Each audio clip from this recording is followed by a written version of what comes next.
যে কোনো ডকুমেন্টে লেখা এডিটিং করতে পারবেন একদম ফ্রিতে। কিন্তু দয়া করে বলছি ভাইরা, কাজটা খারাপ কাজে ব্যবহার করবেন না। তো চলুন দেরি না করে কাজটি শেখা যাক। কাজটি ফ্রিতে করার জন্য আপনারা মোবাইলে একটি ইন্টারনেট ব্রাউজারে চলে যাবেন। তো আমি ক্রোম ব্রাউজারে চলে আসলাম।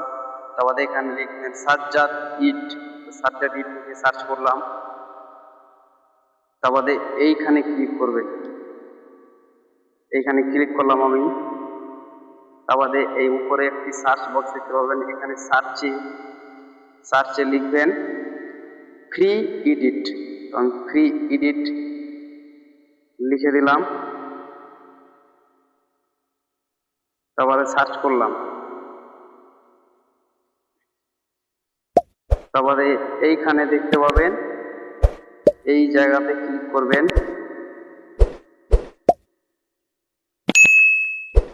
তারপরে নিচে, একদম নিচে এসে দেখতে পাবেন, নিচে আরো নিচে এলে দেখতে পাবেন edit your document in a check. তারপরে এখানে ক্লিক করবেন। তারপর এখানে দেখতে পাবেন আপলোড ইমেজ পিডিএফ, এখানে ক্লিক করবেন।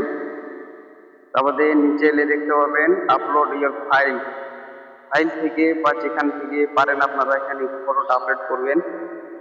আমি এইখানে ক্লিক করব, ফটো ভিডিও। এখানে ফটোটা স্ক্যান হচ্ছে। আমি এই লেখাগুলো চেঞ্জ করতে চাই। 1 ফলোয়ার, 4টা পোস্ট, আমি এই লেখাগুলো আমি চেঞ্জ করতে চাই। ওখানে ক্লিক করবেন। তারপরে এভাবে আসবে। তারপরে আমি 1K 10K করে দিলাম। তারপরে 4টা পোস্টকে আমি এখানে 40টা পোস্ট করে দিলাম। তারপরে ওকে করে দিলাম।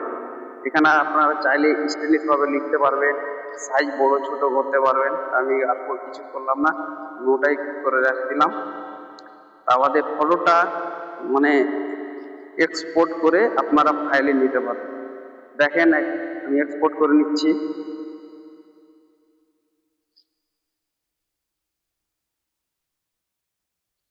এই যে দেখো বন্ধুরা, বলতে বলতে ফটোটা তৈরি হয়ে গেল, একদম স্যাম টু স্যাম। কেউ কিন্তু বুঝতেই পারবে না। কাজটি দেখে যদি কিছু তোমার শেখার মনে হয়ে থাকে, তাহলে প্লিজ চ্যানেলটা সাবস্ক্রাইব করে পাশে থাকবেন এরকম নতুন নতুন ভিডিও পাওয়ার জন্য। দেখা হবে আগের ভিডিও।